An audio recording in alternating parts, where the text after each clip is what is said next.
I just recently got back from a trip to Disneyland, California, and I was there celebrating my uncle's 80th birthday. So happy birthday, Uncle Jim.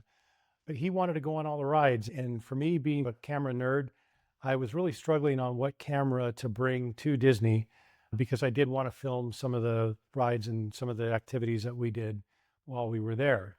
I really debated on what cameras to film on. And the one that I really wanted to try out was the Insta360 X5.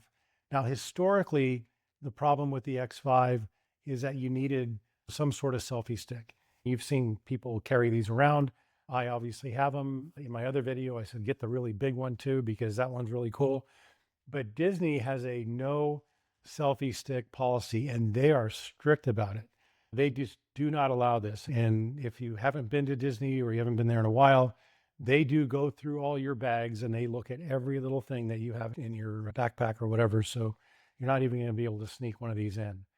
The other alternative was to use some sort of a tripod or a little tripod that you can do that doesn't extend.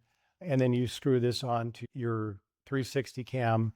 And the problem with that is that now you're just carrying this thing and you're constantly taking it on and off and you're covering the lenses and it's just inconvenient. Right before I left, Insta360 came out with this, which is their foldable utility handle. And this is great because your camera is now tucked into this case and it just folds out, locks into place here. So now you have this really nice grip. It does not extend, but you have something to hold on to and you could do all your filming with this, but it's really convenient.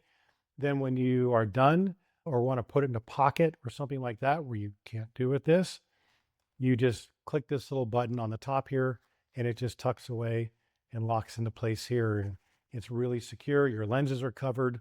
Your screen is pretty much mostly covered. And it just makes this a lot more portable.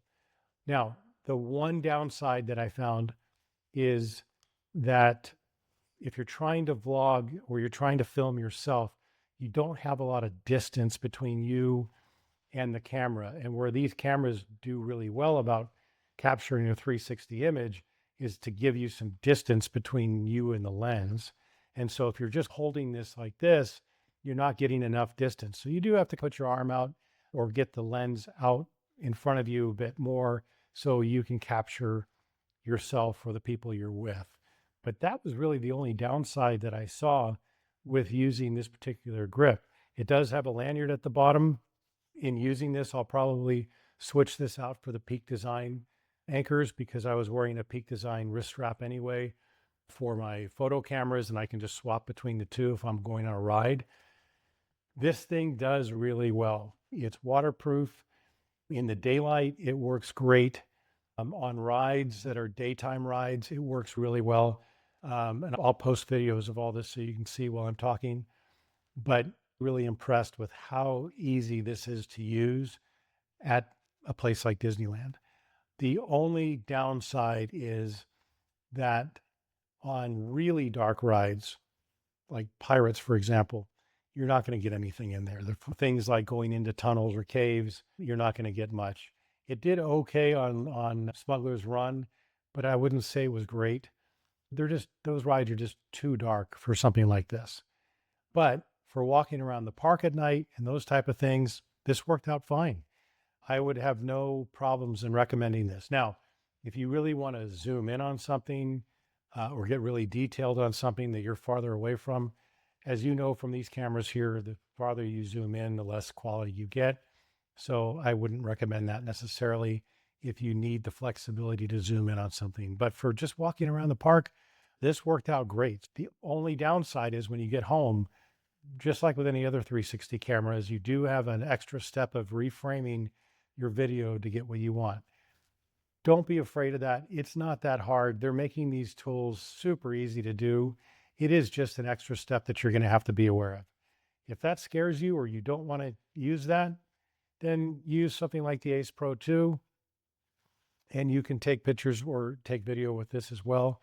If you want to take a selfie, you can do that. You don't need to worry about any kind of selfie stick or anything. But I would say that if you want something with a lot of flexibility where you can shoot everything and then reframe later, this gives you a lot of flexibility with that. This one here, you have to think about what you're actually filming. But I would say that either of these cameras would work out really well for you. I just was more curious about using this at the park, given that historically you had to carry a stick. But this grip here works really well.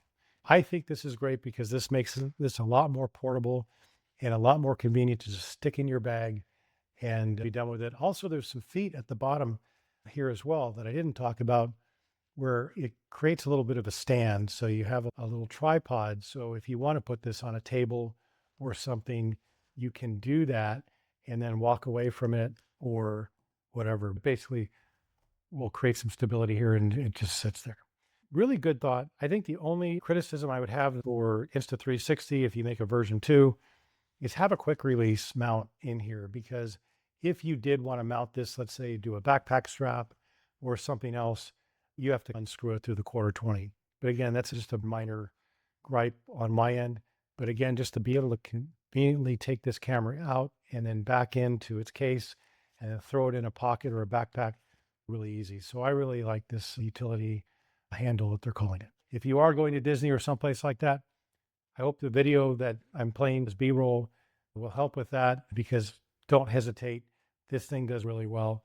At night, you have to be a little bit more intentional about what you're shooting. If you're moving around a lot, you will get some jitters with this camera. And I think that's where something like the Pocket 3 might be a little bit better.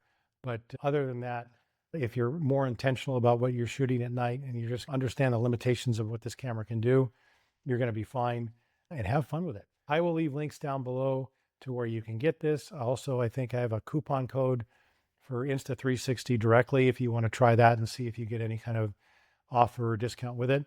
But I hope you found this useful. Take care.